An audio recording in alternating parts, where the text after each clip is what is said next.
Hare Krishna. Hari Bol, everybody.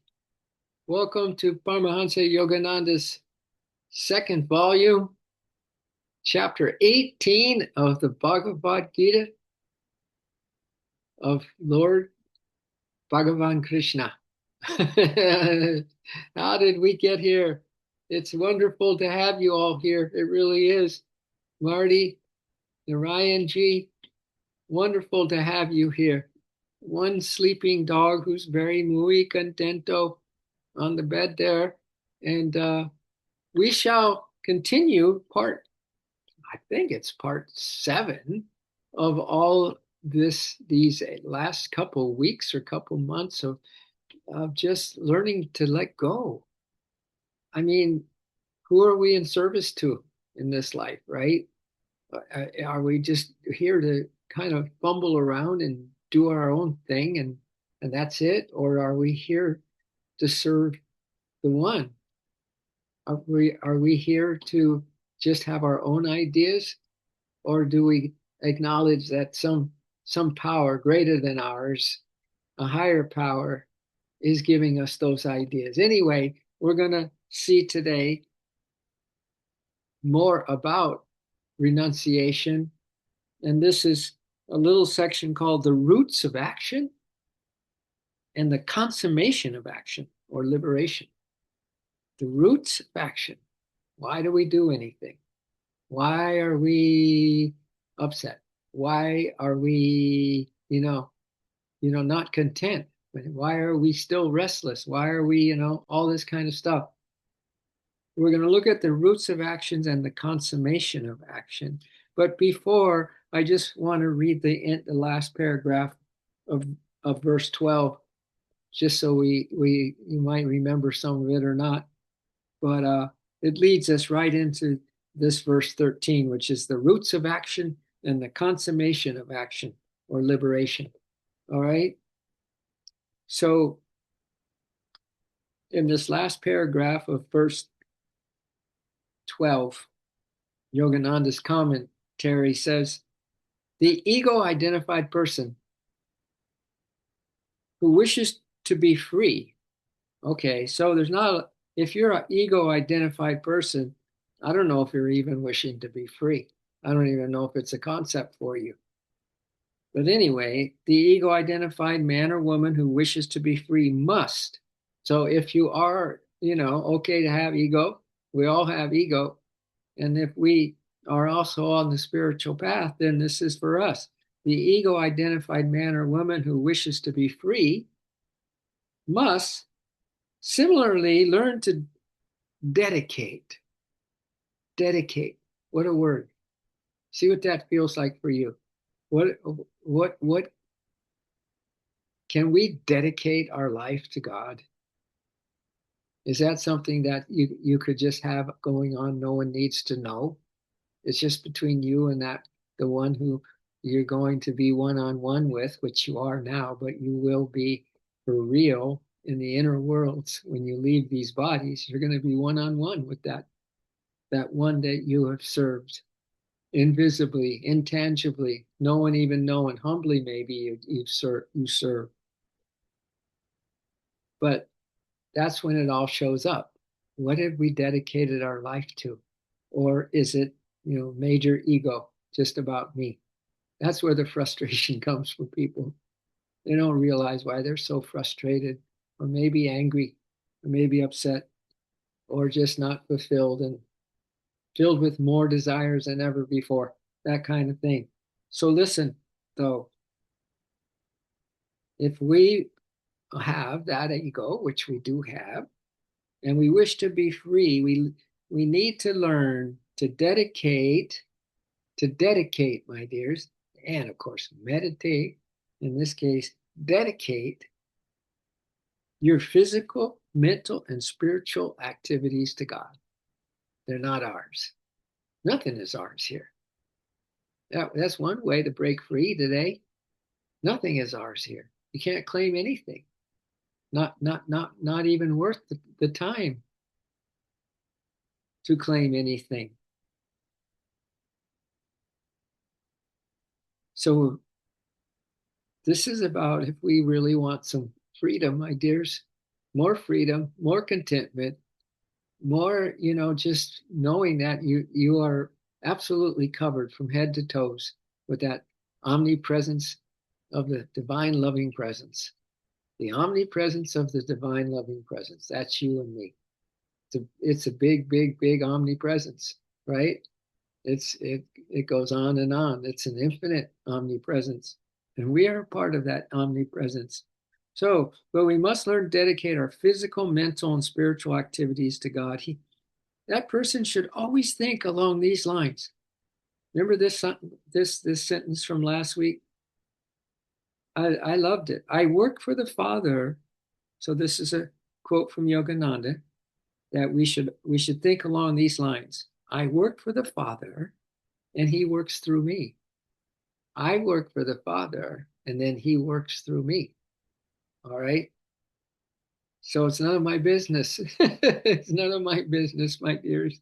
Let's don't make all this business that doesn't need to be in our consciousness and completely eating up our days and hours and time left on this planet.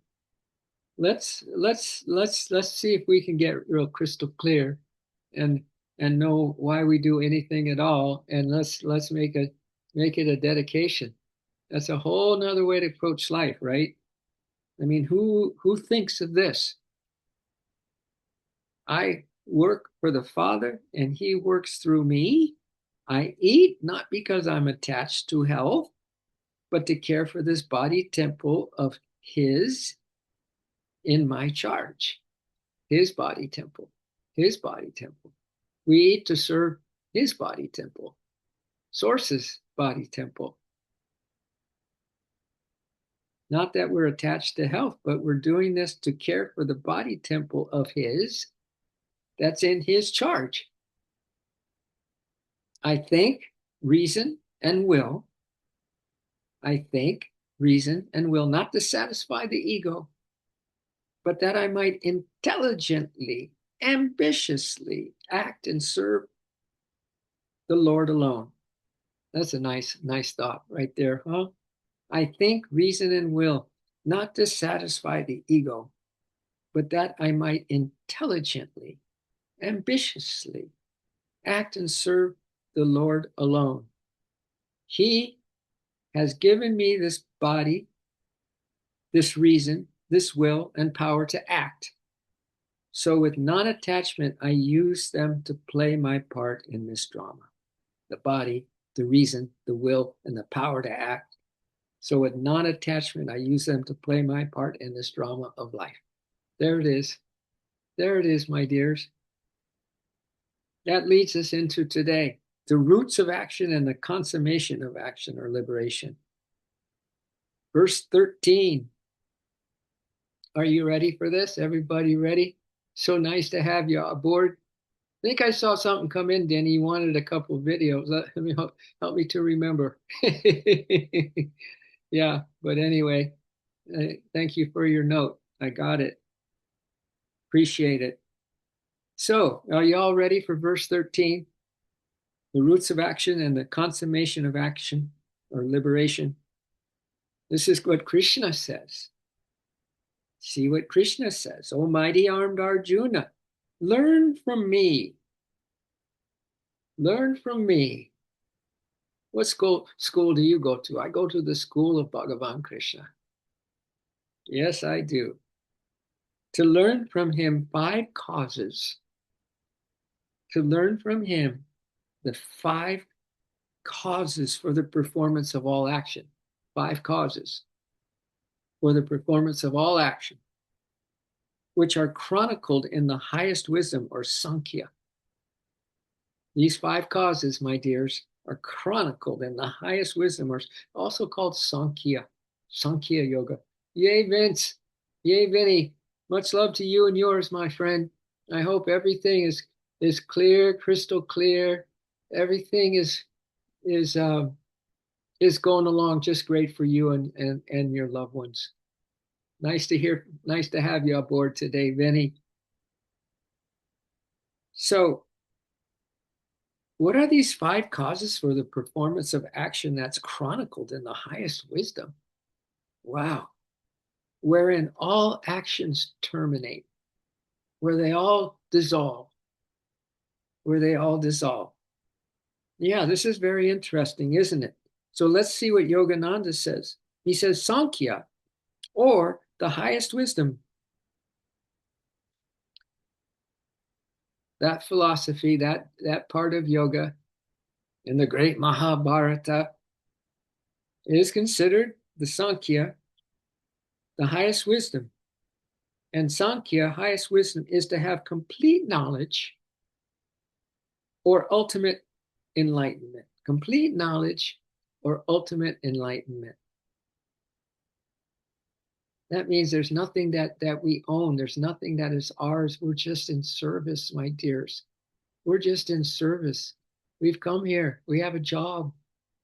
We've had a job since the get-go to serve the Lord of life, the Lord of existence, the Lord that is omnipresent in you and me right now.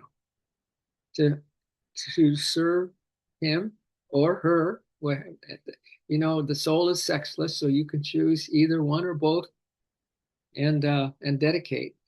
Go ahead and dedicate yourself. That you do this. I do this for you, right? It's worth fighting for. So everything I do it for you. It's worth fighting for the love and the light, my dears. And everything I do it for you, Lord. So, this highest wisdom and its consummation in spirit. Bottom line, spirit. Spirit are us. Spirit are us. Spirit are us. This highest wisdom and its consummation in spirit is elaborated in Hindu philosophy in the systems of Sankhya and Vedanta. The means to realize the knowledge therein is provided by yoga. So the means to realize the knowledge therein in this Sankhya highest wisdom yoga, which leads to knowledge, complete knowledge or ultimate enlightenment, my dears, is elaborated in the Hindu philosophy and the systems of Sankhya and Vedanta. The means to realize this knowledge therein is provided by yoga. Yoga, uniting, union with, oneness with, yoga. The yoking of my whole life in dedication. Yoking my whole life of dedication to the Lord. I serve the Lord. I serve the one. I serve anything that is of the one. And I do not serve anything that is of the ego, of the me show, me, mine, and ours show. All right. So Yogananda goes on page 1027, the advent of self-knowledge through renunciation of all actions, meaning that we don't claim anything. We have no claim to fame, my dears. We have no claim about, oh, what do you do? Well, I do that and that. Oh, you're the one that did that. Oh, that. Right? No, the Lord does it. You don't have to say that. No one needs to know. This is all, secret service. This is secret. If we're in service, we're in secret service to the divine. No one needs to know, my dears.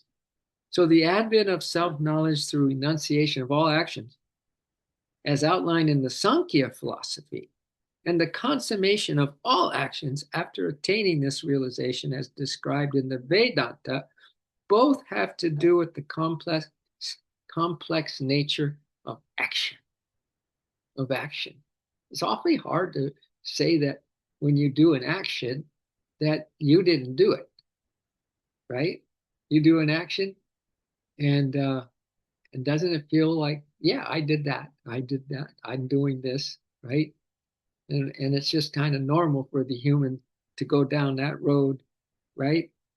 But we're learning something here. I do believe in this Gita commentary. If nothing else, we get a nugget here and there, and if nothing else, after that, we are being hugely blessed, as you know. Nice to have you, Mary Alex. Wonderful, wonderful that you're here today. We're learning about the roots of action and the consummation of action. And activity is the outward, Yogananda says it, but action is complex, he says. It's a complex nature of action. Activity is the outward manifestation or expression of the transcendental spirit. Activity, here's the definition of activity from Yogananda. Activity is the outward manifestation or expression of the transcendental spirit and its reflection, the soul, through the instrumentality of Mother Nature and the faculties of the body. All right? So all activity is the outward manifestation or expression of the spirit. All activity, all the kudos goes to you, O Spirit. And I'm a spirit soul. All right? So the activity is the outward manifestation or expression of the transcendental spirit and its reflection. So spirit soul, the spirit soul, we're the soul, spirit is spirit. They one and the same. And they are the cause, they are one of these causes that are chronicalized in the highest wisdom of the Sankhya philosophy.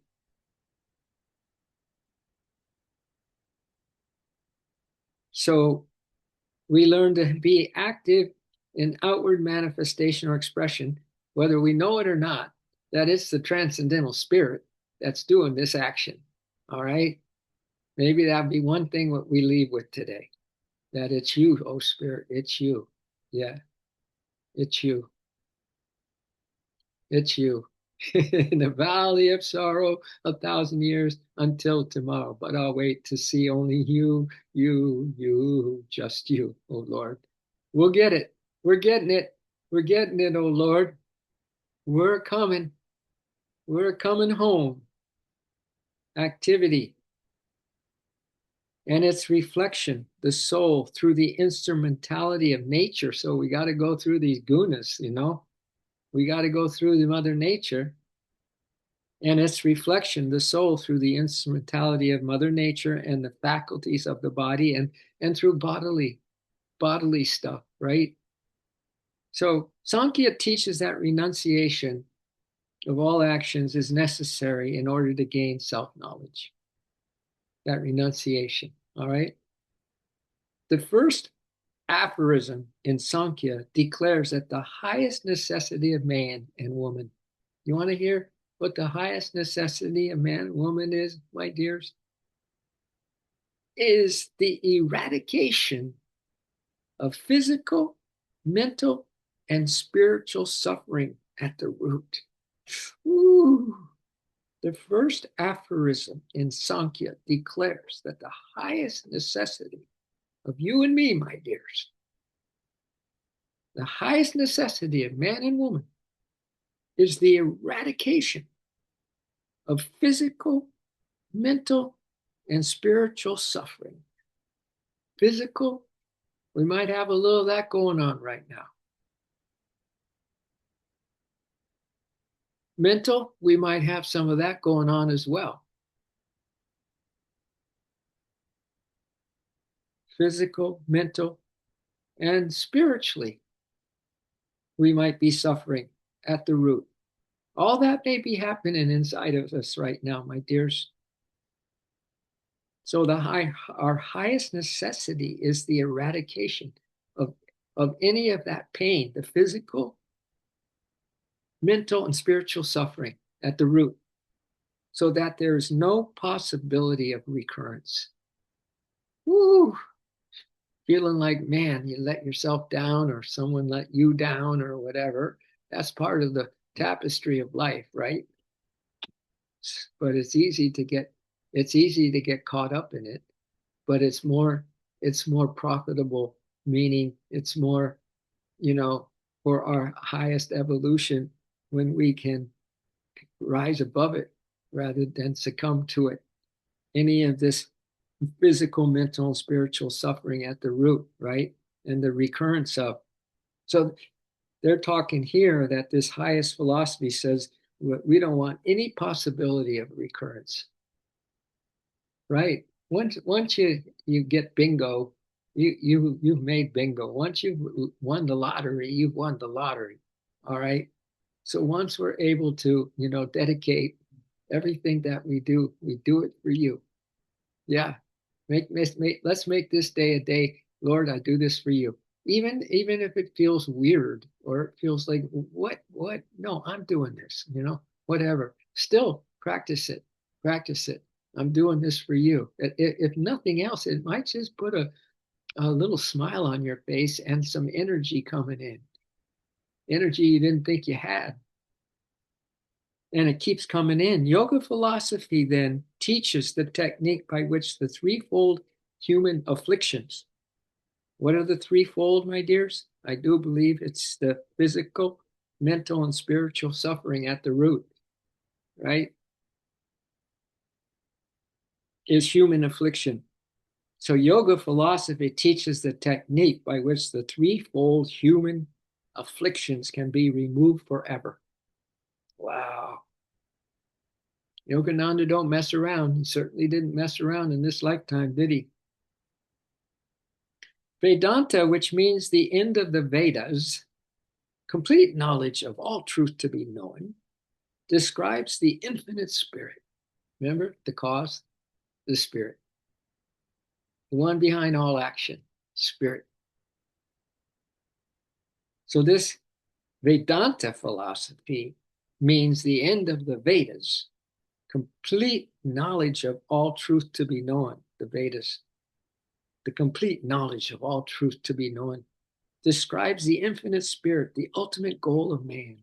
Spirit, just the one who's in charge, just the doer of everything, the one that's running the universe right now, the one that is a perfect mirror and reflection in you right now as the immortal soul.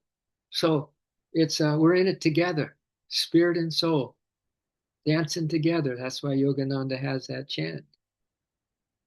Spirit, soul, spirit and nature dancing together. Victory to spirit and victory to nature. Yeah, same thing. Spirit and nature dancing together. Victory to spirit and victory to nature. The first aphorism of the Vedanta states, so begins the inquiry about Brahman, the infinite.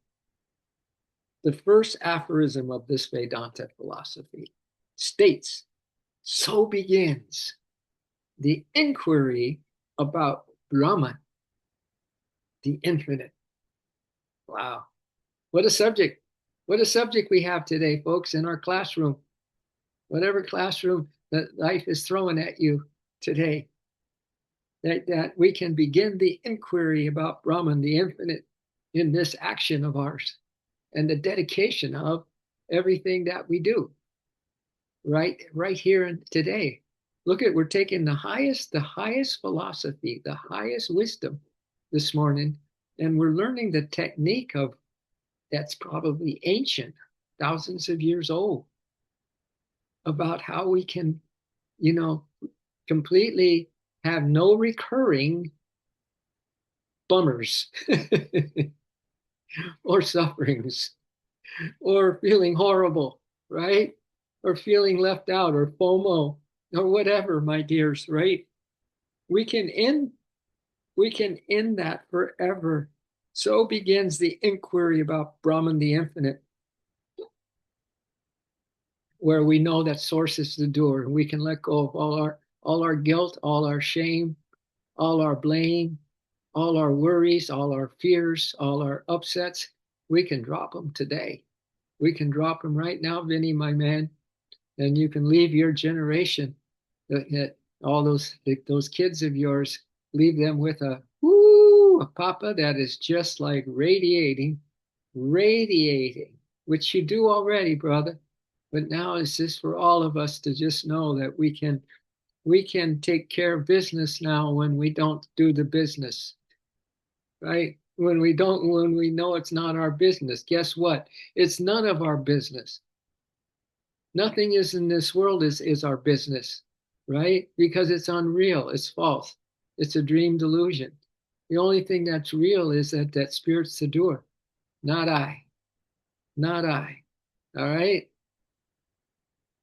So that's a nice a remembrance, if nothing else, so far. I think, my dears, to have come to this stream this morning. I think that's a big gift that we just received. Without the renunciation enjoined in Sankhya, so without knowing that the spirit is the sole doer of all everything, so without the renunciation enjoined in Sankhya, and what is that renunciation? It's giving all the kudos back to the one who we work for, right? Because the one we work for works through us. Not us, Lord, but you, Lord. You are the doer, blowing through us. You, my sweet Lord. So without that renunciation, though, and without this understanding, my dears, and without the technique of yoga, the devotee cannot escape the misery producing entanglements of physical consciousness. We just can't escape without this renunciation. As long as we think we're the ones, that we're the doer, right? Anything that's close to that, or even miles away from that, is going to have some serious after effects, my dears. That we cannot escape the misery producing entanglements of physical consciousness and realize the infinite at the same time. You can't have your cake and eat it too. Both Sankhya and Yoga teach how to attain Brahma, spirit. Vedanta describes and discusses what is to be found by following the advice of Sankhya, and most important, by practicing the technique of yoga. Yoga is that, so we take all of our energy and we get all of that energy of the me doing it, and we've offered it now, we purified it, we sanctified it and spiritualized it. I mentioned that. So that we are practicing yoga as a way of being, as a way of life, that we are yoked to.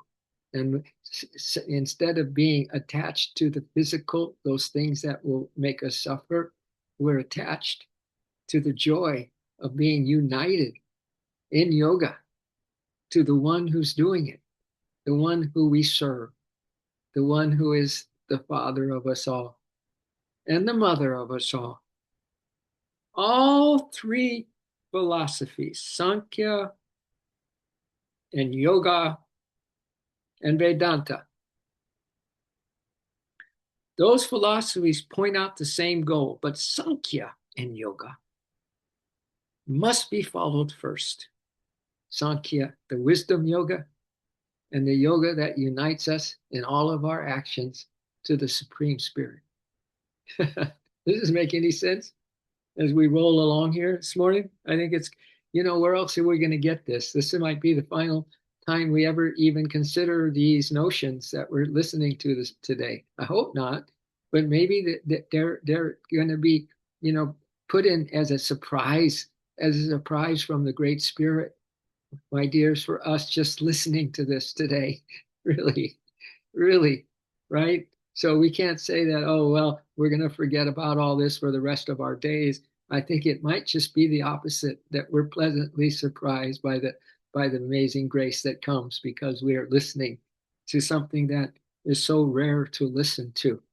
This highest wisdom. Are you kidding me? And the way out of the sufferings that keep occurring and getting them, to the point where they don't even exist anymore in our consciousness. So I think this is a pretty powerful thing that we're doing this morning in this listening. All three philosophies, the Sankhya, Vedanta, and the Yoga, point out the same goal. But Sankhya and Yoga, that combo, must be followed first. For without their aid, without that technique of yoga, your yoga practice, right? Your yoga practice and your wisdom that you follow. Without their aid, spirit remains unreachable. Spirit remains unreachable and unknown. Only after one has realized Brahma, in this case, the one who we serve, the Father, the Spirit Father, the Father of creation, the Father of everything, right? Only after we have realized that Brahma, the Father who we serve, does the Vedanta discussion about him become truly meaningful. Wow. See, that's probably the surprise and the gift we're getting this morning, that somehow, in some way, for each of us this morning, as we listen to this verse 13, the roots of action and the consummation of action or liberation, as we listen to this, that we get some realization of Brahma. And then only if we, really, do that, everything I do, it's worth fighting for. Everything I do it for you, to the one that we serve, so we don't have any of the suffering of the mental, of the physical, and the spiritual suffering. After one has realized to some degree Brahma, or the spirit, is the one and the only, does the Vedanta discussion about him become truly meaningful. So I think we're getting some hits and blessings, that there's some meaning to all of this in each of our own unique way coming in, because of this listening today, my dears, to this verse 13. Of the 5 causes for the performance of all actions, which are chronicled in the highest wisdom Sankhya, wherein all actions terminate. So we're getting down to the cause. We're destroying the roots of action from the ego, and we're liberating these actions by letting spirit have all the kudos for it, so that we can just celebrate an existence free from those threefold sufferings. Yeah. Not bad, huh? Not a bad thing to have showed up for this morning, would you say, my dears? I think it's a blessing for all of us. So, to end this commentary of this verse 13, the roots of action and the consummation of all action, all human activities are consummated, Yogananda goes on to say, when, by following the principles of Sankhya and Yoga, the devotee reaches, all human activities are consummated. Everything we do it for you. It's an offertory. It's an offering. This life is a life of offering. Is offering ourselves. Is completely unselfish. It's completely all about not us. It's not all about me. It's not all about me. Yeah. Love you too, Brookie. Love you too. Yeah, for sure. Love you more, actually, Brookie. Thanks for saying that. All human activities are consummated. So all that root pain, and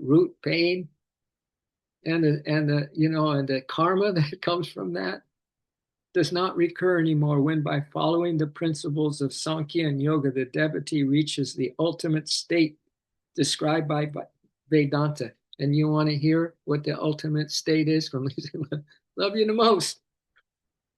You want to hear what the ultimate state described by Vedanta is?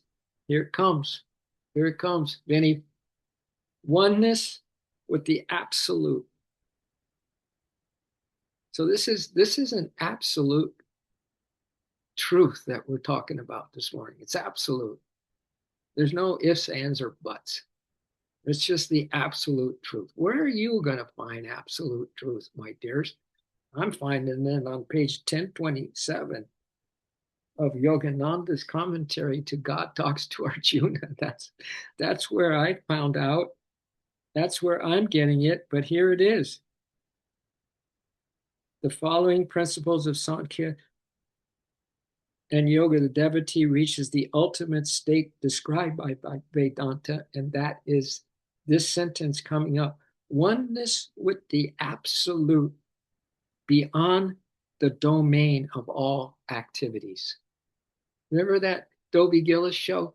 Work, work. Dobie would, whatever, yeah, would say the word work, and Gillis, I guess was him, would go work and just crinkle up. Don't tell me that word work. But listen, you want freedom forever from work, my dears, from the pain and the suffering of you thinking that you're doing anything at all. Only one thing to do here, and we don't do. It's all service. It's all an offering. It's all because this is the way to happiness.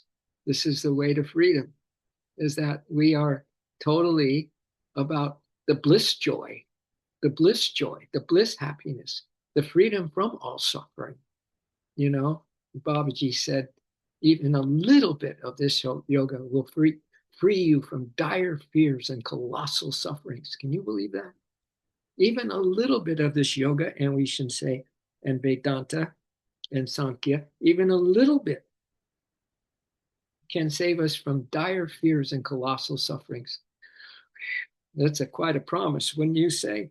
So oneness with the absolute beyond the domain of all activities.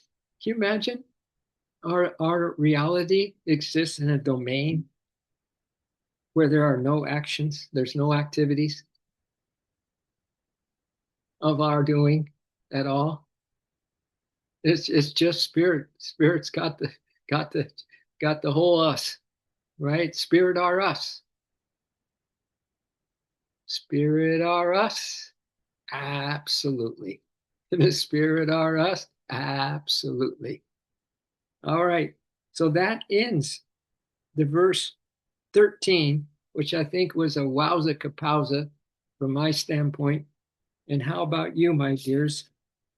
Next week, we're going to look at verses 14, 15, and 16 all together in one commentary from Yogananda. So I think that might complete our service this morning, our service to God this morning, my dears, right? Our offering to God of our attention and our intention and our devotion and the light that's in us, that has us smiling maybe a little bit more than if we didn't come on, right? And I think that and hanging out together and hearing something that is unspeakably, probably, if you look at what the rate is of how many people have read something like this or are considering something like this right here today, in the now of today, you would say that this is absolutely unique. This is absolutely a huge blessing that we could listen to this. Well, hey, we've done this. We've almost finished with this Bhagavad Gita, Paramahansa Yogananda. Don't forget this blessing. Don't forget who's guiding us through all of this. You're welcome, Vin. You're welcome. You brought it on to all of us, Vin. Yeah, it takes one to know one, brother. So thank you. And Narayan, thank you. Takes one to know one. Mary, Alex, takes one to know one. Lisa, Jim, and Danny, and Brookie. So have a most awesome day of having a free card today.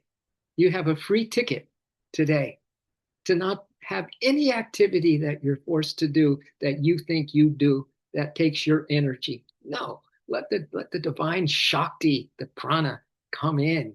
In service to God, that's what happens. God in us is God is, serving us as we serve him.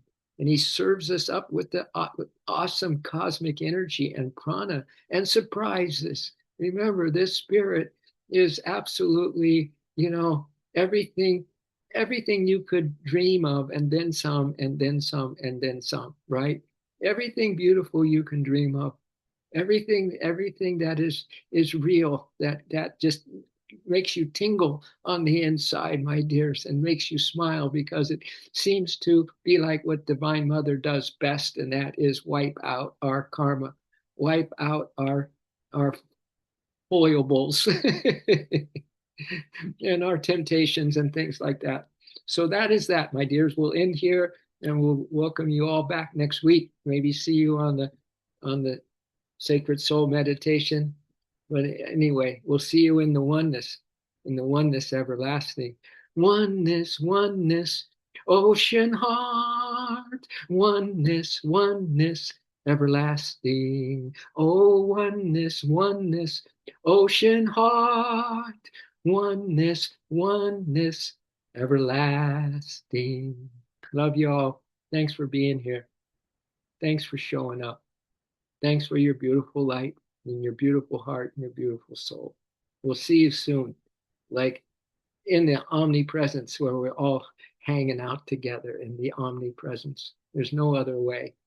There's nothing else that's real. Just our omnipresence, always together, together forever. All right?